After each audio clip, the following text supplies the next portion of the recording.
Hey, grammar fans. Bullock's Rules for Writing is back with a 7th series. This time we are talking about diction. This episode, definition of diction, because a lot of you are kind of looking like, what? But before we get anywhere, I want to remind you that I recorded something called Episode 0. It is about the only rule you really need to know. It's the first link down below in the description. And probably more than any other series so far, I'm going to be calling back to that rule, because that rule is writers write what they write on purpose. So as we begin our journey with diction, our intro-diction, you could say, I want you to keep that rule very firmly in mind. Now's the theme song.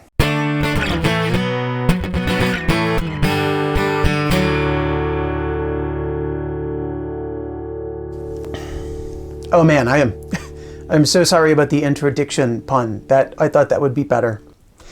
But here we are. We're talking about diction in this series, and in this episode specifically what diction is. So let's start with the definition. Diction is the distinctive word choice of an author. Now, when you think about diction, you can think about diction in two ways, as a reader and as a writer.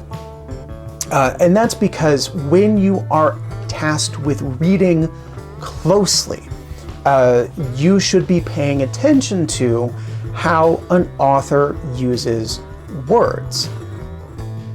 A writer's diction is kind of like her fingerprints.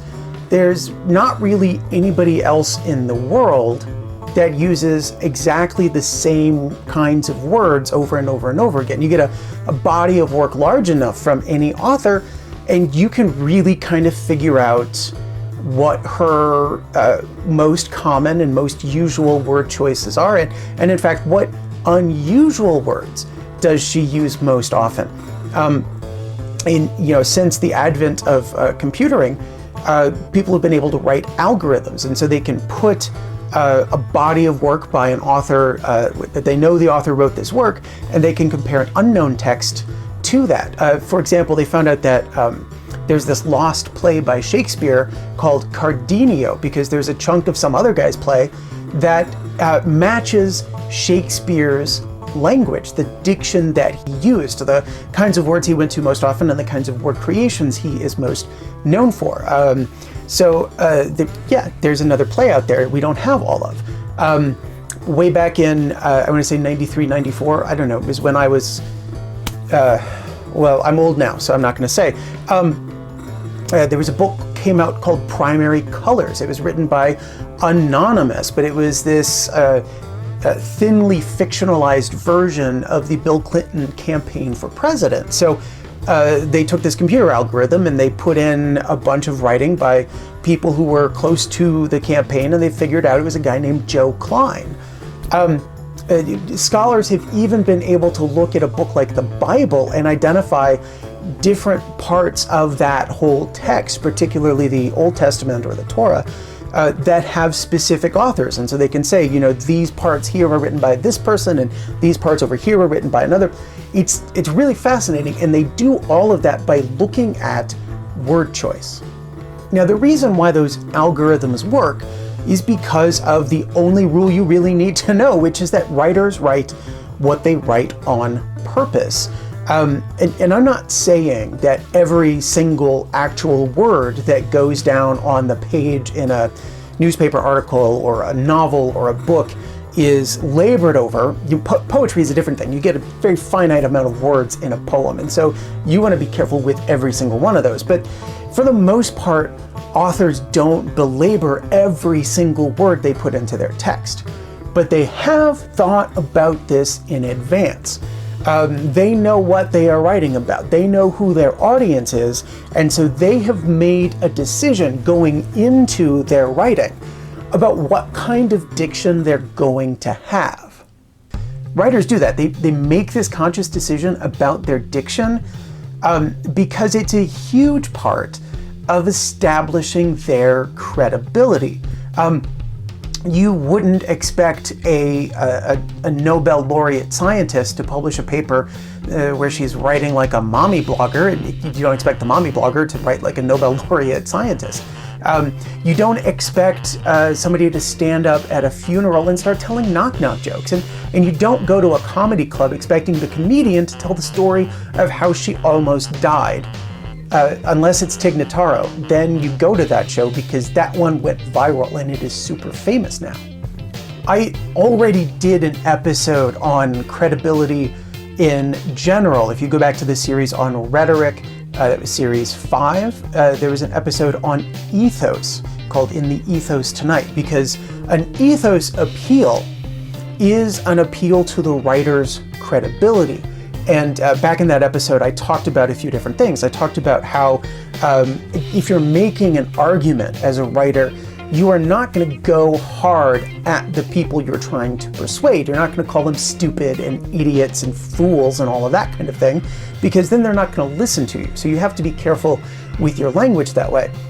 You also want to make sure that you, to establish your credibility, you make sure that your credentials are clear. You know, if you're writing about a situation where you're an expert, you kind of need to slip in there or make it clear somewhere how you are an expert on that thing. And another part of ethos that I talked about in that episode is the way an author can kind of affiliate him or herself with the audience by using plural personal pronouns like our, us, we. You know, when we take this fight to the man, we are going to win, and that's because I, the speaker, am really trying to get you, the audience, to think that we're the same person.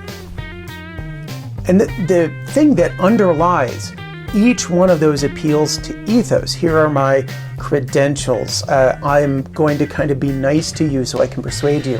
I want you to think that we are on the same team. What's behind all of those is careful and considered choice of words. And you know, when I talked about you're not going to call your opponent a fool, it became very obvious. And when I said you're going to talk about we and us, it also became very obvious. When you writers doing those kinds of things, you have to remember that they've done this on purpose. They have made a purposeful decision to establish their credibility in this way.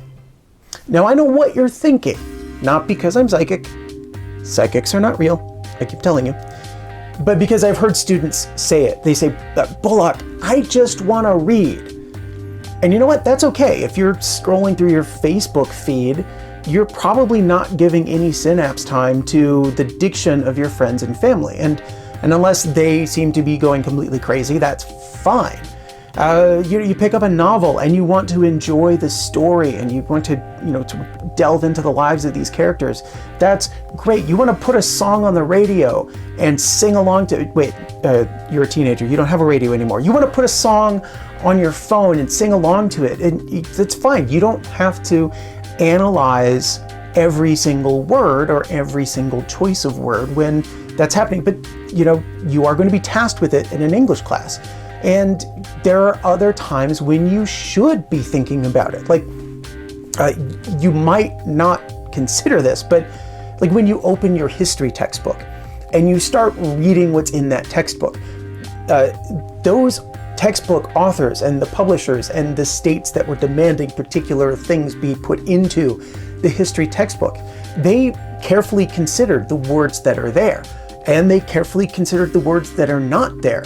You pick up a newspaper, you would think of all the things, the news should be something that you don't have to scrutinize. But as I will talk about in episode 4 of this series, the news and your textbook writers and politicians, those are the people whose diction you should really be paying most attention to. And the second way to look at diction is to look at diction as a writer. This is, after all, Bullock's rules for writing, not Bullock's rules for reading. And I'm not saying that you, as a young writer, when you sit down, to write a love letter or a Facebook post or the 6 words that go across the bottom of your snap, I'm not saying that you need to belabor every single word, but you need to make some choices before you start writing some things. I have students who hand in papers to me that are full of slang or full of expressions that I don't know or understand because, as we've established, I am old, or that, talk to me as if I am their best friend. This is even after I've maybe specifically given them an audience to think about, like, okay, you're going to write to the president, you're going to write to Oprah, you're going to write to the mayor, you're going to write to your mother. And they give me word choices that are completely wrong for that audience. So I'm going to flash back to something I talked about in series 2 on paragraphs. And that was the idea that when you're writing, you need to make sure that you are apt.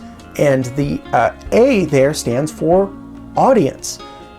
You need to make sure that you know in your head who your audience is. And then you need to think before you start typing, or at least as you're proofreading. How should I be talking? How should I be writing to that audience? And now I know what you're thinking again. You're thinking, I'm not psychic. You're thinking, Bullock, people keep telling me that I need to write more like I talk, or that I need to try to sound more like myself, or that I need to develop my own voice.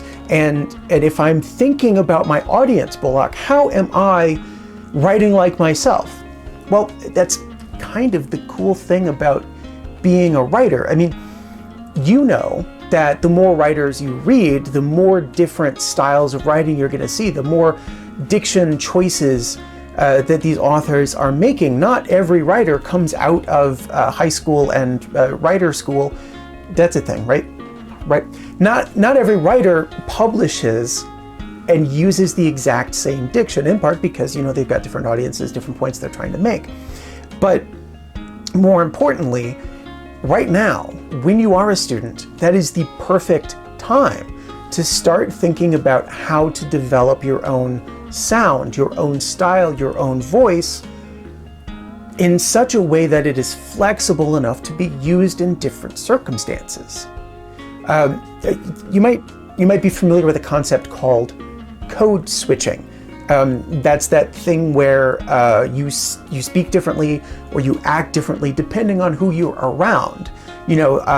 When you are talking to your best friend, you talk one way, and when you're talking to your mother, you probably, hopefully, don't drop any F-bombs. Code switching is the kind of thing that comes naturally to a lot of people. But somehow, students, when you sit down to write, the idea of code switching never occurs to you. The fact is that you do have an academic voice. You do know what you are supposed to sound like when you are at school and when you are writing. And you've got an informal voice, and you've got the voice that you use to write poetry. You've got the voice that you use to complain about somebody on Facebook. You've got a voice that you use to start a fight. And you use those voices at different times. So there's no contradiction here that you have to consider your audience and you have to try to sound like yourself. It's all part of the same thing, which is making sure that you have the correct diction for the situation. Because again, it's about your credibility.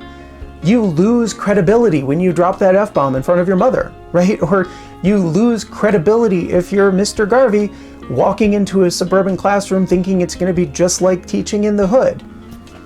How are those kids, Mr. Garvey? Insubordinate and churlish. Sounds about right. That wraps up our introduction to diction. Notice I did not say the bad pun. Yeah, I know it's right there, but I didn't say it. One thing before we go, and I will repeat this in all of the forthcoming episodes in this series as well. Don't say, never say, this writer uses diction when she blah, blah, blah, blah, blah. Okay? Everybody uses diction. I hope you've figured that out by now. If diction is a writer's word choice, then no matter what those choices are, they've used some diction. It's kind of like saying, no, it's not kind of like saying, it is literally saying a writer uses words when you say a writer uses diction. So you need an adjective, right? this author is using formal diction, or this author is using biased diction. And that's what the upcoming episodes are going to be about, is giving you some of those adjectives that you can use when you're talking about someone else's writing, or even when you're talking about your own. So I will see you for the next one.